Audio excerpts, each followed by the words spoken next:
This is an interview with Tante Margit given by Kjetil Klaven. Kjetil Klaven is my second cousin once removed, which means that Kjetil's mother is my father's mother's cousin. Her name is Runhild.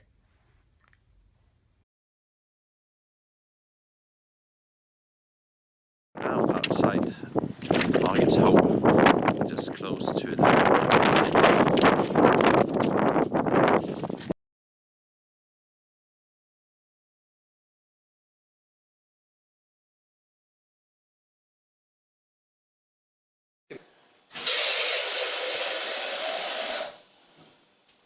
98 years old and still up and going.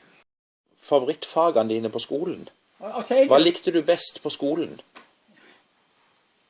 Jeg likte veldig godt regning. Ja, matematikk, ja. Om jeg skal si, så gjorde det ganske, jeg gikk på mer som siden min, vi gikk på skolen her. Og da var det 2 klasser. Det eldste var A-klasse, men vi hadde samme stykkene til eksamen. Men jeg var ikke noe til å skrive stil, det og feil i hvert fall, men jeg var heldig med, da var jeg alene jentestasjefen som hadde fått stykkene til, men jeg var veldig dårlig i rettskriving, jeg skrev veldig mye feil. Og det var jo som så galt, der ble det nå, vi hadde jo nynorsk på skolen, men der på Josef ble det riksmål. Favorite subjects in school. This video is about Tante Margit's favorite topic in school. She says that math was her favorite topic. She also told that her and her sister Asklog went to school in Mandal. Then it was a bit difficult for them to write because it was another form of Norwegian that was taught in the school. She also said that her and her sister had the same exam as the rest of the school, that she was one of the best in class. In addition to what you see in this video, or what you hear, she also told about her time in the dairy school. Vi kunne rett og slett få kjede med det, så når den la seg ned på jorda, så fikk den der fålen til å legge seg der. Margit loved playing with horses. Kjetil asked her about her favorite hobbies. Then she said that her favorite hobby was playing with especially one horse. In this video, she tells that a foal was really into playing,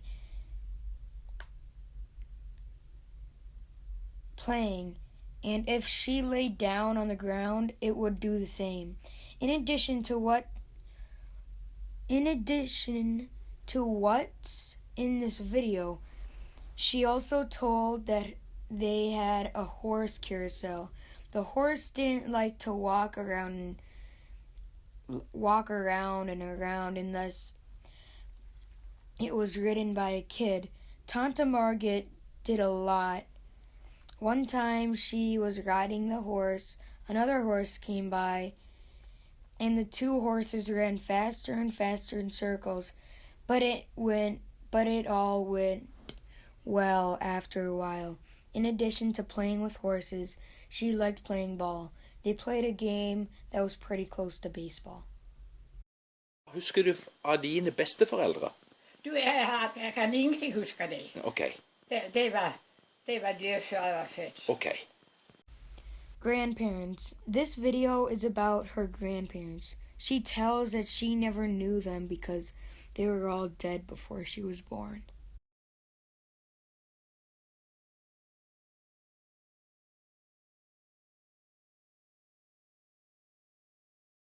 Har du hatt noen kjæreste noen gang? Vet jeg skal være rent skru dørene, høre litt i det. Har du hatt en kjæreste noen gang? Om jeg har hatt kjæreste? Nei, det er lite. Så vidt var borti det. Det var jo en gang, Margit, var det ikke det? Så du det? Ja, men du har fortalt det. Jeg synes jeg har hørt rykte om det, at det var en gang. Var det i den tiden du kjørte motorsykkel? Ja, det var motorsykkelen de var lysten på. Jeg hadde sånn bussesjåfør. En fra Hartmark som hadde vært med i krigen, så fikk han anledning til å kjøpe en svær motorsykkel. For det var jo ingen som fikk. Og så hadde de sjø med å få innregistrert den, og Marten jobbet også med det. Og så det skulle ta sertifikat, så måtte jeg møte ut på med kinoen der. Og så skulle jeg bare kjørte et åttetall. Jeg gjorde ikke noe mer. Han sa bare, kunne du ikke få noe mindre? Jeg vet ikke, det var 600 kubikk, jeg vet ikke det for noe. Kan da... Men det er ikke noen som kunne følge med da. Did you ever have a boyfriend? Kjetil asked her if she had ever had a boyfriend. Then she said no. And another lady that was visiting, actually a girl that was in her class at school, says that she believed that Margit had a boyfriend once. Then Tante Margit tells that she got some attention from a couple of boys from a valley called Kjetilsdalen, but it was only that they loved her motorbike. She told that they wanted to buy the bike and that they came to Mondale to visit her and hoped that she had changed her mind about selling it. She also told about when she took her test drive for the driver's license. She had to ride the bike a lot, and then the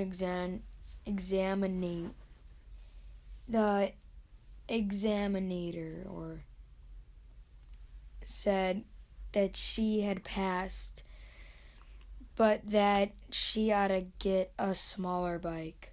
Her bike was 600 ccm.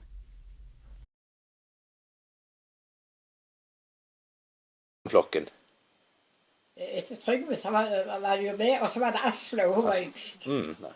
Og da var Anna 11 år, og da var det den tiden der var spanska. Min far han var sjelden syk, men han hadde noe spanska. Ja, ok.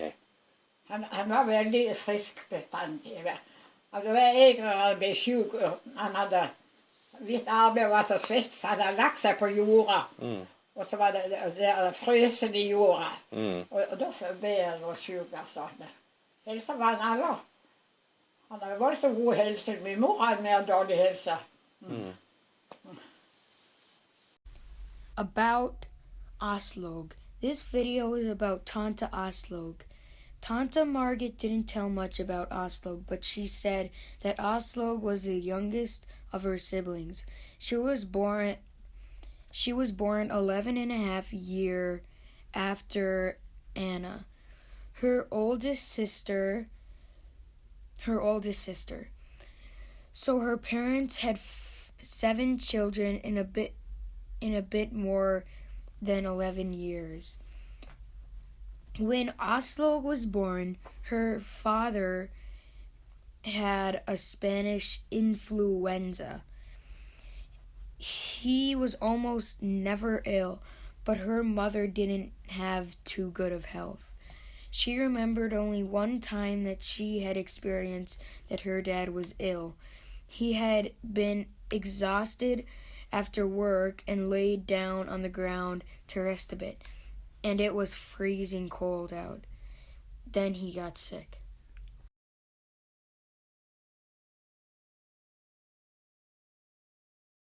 The next of the siblings.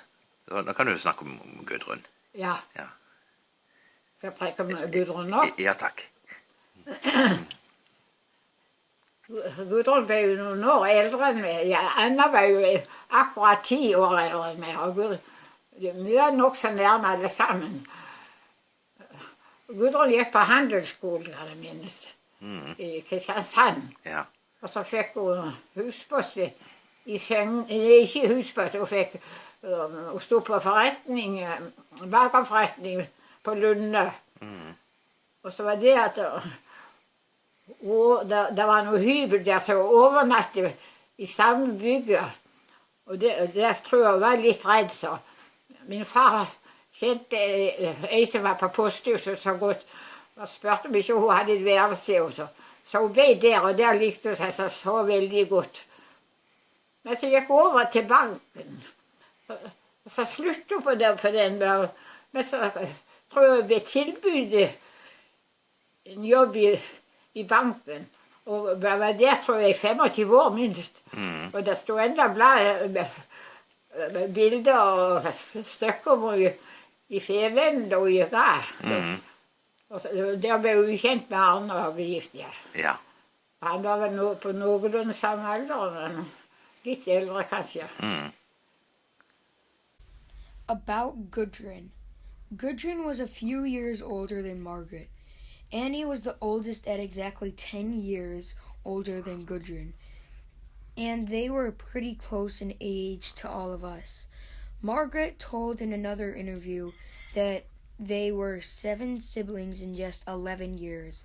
She remembers that Gudrun went to trade school in Kristiansand, and after that she got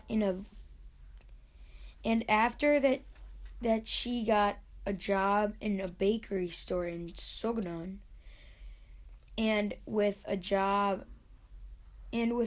job there was a small apartment in the same building. But she got scared of living there, so her father contacted someone near the post office in Sogndal and asked if she could live with them.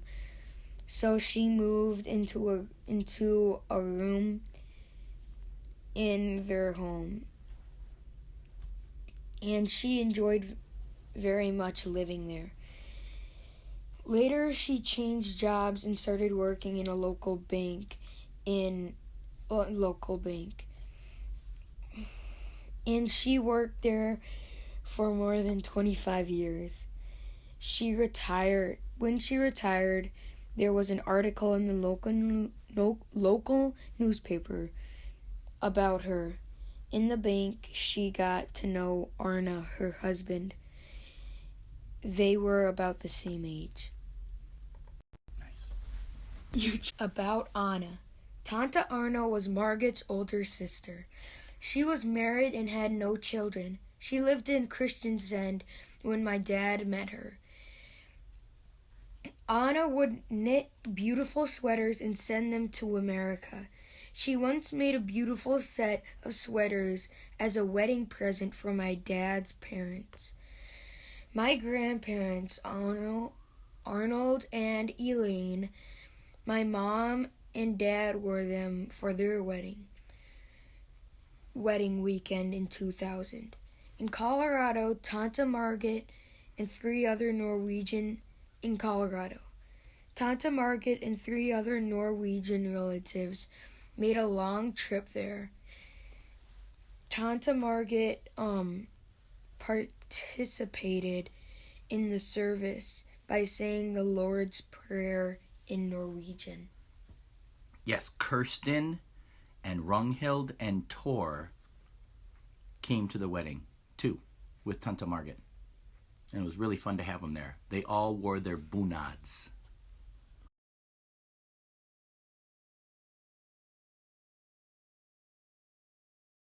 Fortell noen få ord om Martin, din bror. Hva? Kan du fortelle noen få ord om Martin, din bror? Ja, men han ville. Men min far skjønte han var veldig interessert i sånne mekaniske. Så han gikk til Klemstad og maste meg rundt for jobb. Om ikke han skal ha betaling det første, så gjør ikke det da. Og så ble jeg jo der hele yrkeslivet sitt, ja. Så det trenger seg etterpå at jeg ikke tog det der skolen Ja. som gjør det. Ja. Men han ble jo formet de siste årene. Altså. Og så syklet han frem og tilbake om sommeren. Og så da han kom nærmere, så ropte han til oss at vi måtte begynne å skrelle potets. Det er mange ganger vi fikk de minste potetsene. Så da var jeg vel så sulten, han kunne ikke vente. About Martin.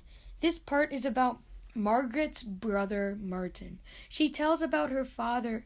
She tells how her father understood that Martin was really interested in technical stuff.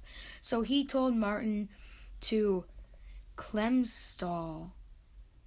So he took Martin to Klemstall. The owner and manager of Marna Motorfabrik that produced boat motors, and asked if he could get a job. And he told that it didn't matter if he didn't get any payment the first year.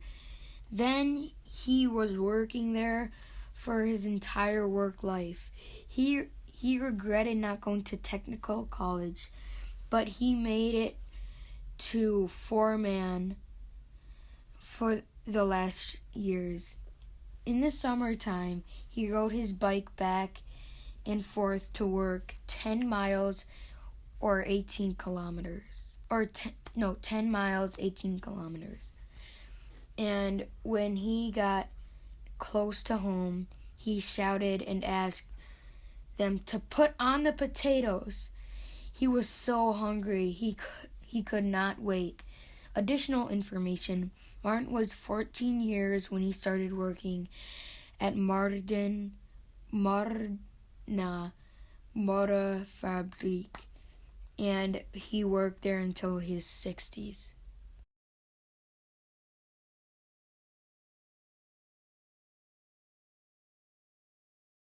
Ja. Ja, så var det med etterpå. Ja. Trygve satt jo under krigen. Ja. Han ble tatt på lille julaften. Og så hadde de sagt, prat om det at de kunne levere noe mat til det siden det var jula. Og du vet, det var jo ingen rute som gikk den første juledag. Og da, vi jobbet jo ikke på meieri første jula, men da syklet jeg inn til byen med min mor lagde til en god pakke med god mat. Det var jo ikke så mye den hadde under krigen, men alligevel. Så fikk jeg levert det, men jeg fikk ikke lov til å komme inn. Det var når han var på arkiv. Og det første, noe av det verste, det var, du var sulten bestandig. Og så var det med spann og kål og noe greier sånn. Og så samtidig var det noen som skulle skydes om morgenen, så måtte de vente lenger på frokosten. Det var jo som jeg tenker på det. Så. Og lenge var det han var? About Trygve. Margit tells that Trygve was the second youngest. She says that Trygve was arrested and the day before Christmas Eve in 1942 and sent to Kristiansand, and that she had heard rumors that it would be possible to give the prisoners some food since it was Christmas. Christmas Day, there were no buses, so Tante Margit rode her bicycle to Sagnes to Skagestad in Kristiansand with a bag of food prepared by her mom. The distance is 40 kilometers or around 25 miles. And she said once that there was about 15 cm of snow, 15 kilometers, just 15 cm of snow that day. Trygve had told her later that he actually got the bag of food. Then she tells that he was deported to Sachsenhausen in Germany. And the worst about the place was the lack of food. They only got cabbage to eat. And some days the people were dragged out to be shot. She also told that Trygve had visited Skagestad Sachsenhausen. in the 80s, sponsored by Germany's state. He always regretted traveling back because he woke up horrible memories. In this video, she tells about them eating only cabbage and the morning shootings of people. A horrible story.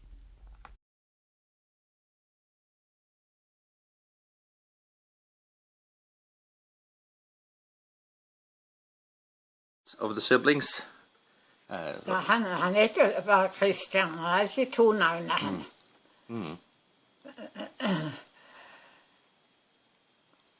Og så var han Christian, he's the great grandfather of Finn. Ja, kan du si litt mer om Christian? Ja, han reiste i den tiden skulle de til. Det var jo dårlig tid i Amerika, men det var noen som reiste over. Men han ville over. Han var 18 år. Og det var veldig vondt å få arbeid det første. Så bodde han en dag, så måtte de kom ikke i land før de måtte ha noen å reise til. Og så reiste han til, min far hadde jo et som heter Ola Lødal, som var dobbeltsøskenbarn. Ja, de var søskenbarn i hvert fall. Og det i Amerika hadde så mange barn. Jeg tror det som han reiste til, de hadde, tror jeg, 12 stykker. Så han skjønte han kunne ikke være der så godt som lenge. Så han fikk seg nå en hybel. Men det var verre med arbeidet, for det var, kan jeg huske det første, det var gjerne 2 og 3 dager i uka. Men jeg glemte å si det, da han reiste, så var Sørlandsveien så dårlig. Da gikk det var jo mindre busser, men da gikk bussen på isen fra Valand og til Vatnet. Og mamma syntes, min mor syntes det var så fælt da han reiste så ung, så hun gikk og la seg, kan jeg minnes. Og jeg tror ikke han var så fornøyd selv, hele var sammen han kom over. Men så fikk han seg sånn en veldig grei kone. Og det var så greit med det at hun kunne engelsk, for hennes mor var født i Norge. Og så hadde hun lært engelsk og hadde gått på noen søndagsskoler og noen greier. Nei, norsk, mener jeg. Og så var hun så god til å skrive brevet. Jeg syntes det var skyldig brevet henne bestandig, for hun likte å høre det. Og de var jo hjemme her flere ganger. De 2 siste ganger de var hjemme, så hadde vi... Og du med noen til under Skjærbakken? Ja, det var jeg. Så pustet vi opp litt der og tapenserte. Og de syntes det var så greit å kunne bo der. Ja. Og da var Kenneth jo med. Ja, de hadde jo en sønn og en datter. Og de likte seg så veldig godt, så han kom igjen da, et par dager senere, for da hadde han fått godt arbeid. Og så drev han en del for seg selv. Det huset de hadde der i Jersey, eller hva det ikke var noe. Det bygde han selv. Men jeg tror ikke det var noen av båtene som ville ha det, så det er noen fremmede som har det. About Christian or Christian. He changed his spelling of his name from KR to CH. When he got to the United States, he also changed his name from Skagestad to Knutsen because he was afraid that people in the U.S. couldn't be able to pronounce Skagestad. First Margit says that he had only one given name, and that was Christian, spelled with a KR.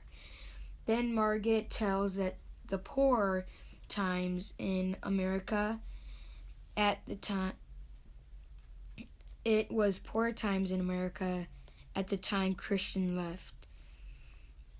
But he wanted to leave anyhow. He was 18 years old when he left. It was really difficult to get Work? It was really difficult to get work in the first period when he arrived to the U.S. When he came to the U.S., he couldn't get a permission. He couldn't get a permission to enter if he didn't have anywhere to stay. My father, Margit's father, had a couple cousins called... A double cousin called Ola Lowland. They had many kids. As Margit remembers, they had 12 children, and Christian stayed with them the first period, but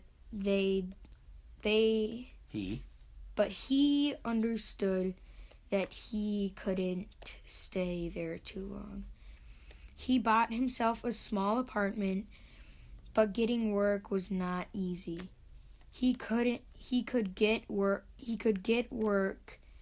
to the 3 days a week.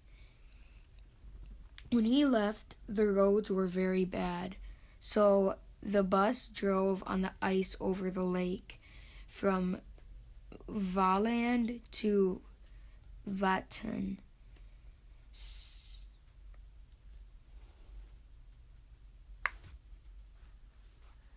Valand to Vatna, Skagestad Vanet, in front of the farm. Margit's mother thought it was so sad that he traveled so young. So she went to bed. I don't think he was so happy about the situation when he came over the U.S. But then he got a really good wife named Signa. One good thing was that she knew both Norwegian and English. Her mother was born in Norway, so she learned Norwegian in Sunday school. Signa was really good at writing letters, and she liked receiving letters because she liked to know how things were in Norway. They visited Norway several times. The two last times they were home, they stayed at Sheerbakken, the small farmhouse under the hill in Skagestad. They really liked living there. Kenneth was their son, was also visiting at the time. At the time. By the way, they have one son and a daughter. The daughter is Finn's grandma, Elaine. Then he had one more success. He had more success in work life. He was running his own business for a while, and he built a house in New Jersey himself. But I don't think any of his kids wanted to take over the house. In addition to what's in the interview, she told Kjetil that Christian came home for the first visit in 10 years after he left. Then he arrived the day before Christmas Eve. The winter was hard that year, and the community didn't manage to keep the roads open from snow. So he had told her that he would never come back during winter time again. Tell about the postman story, Ben. Postman story. He learned one story about Christian and his father. One winter, there was a different postman than usual. He asked if there was a way across Skagestad Vonnet. on the ice. He was explained how to cross and where to keep away from. But one dark day he had got a bit lost on the ice. So Christian and Margit heard a distant scream from the water. Your grandfather And your great-grandfather used a boat and slid slid it on the ice. it on the ice and saved the postman.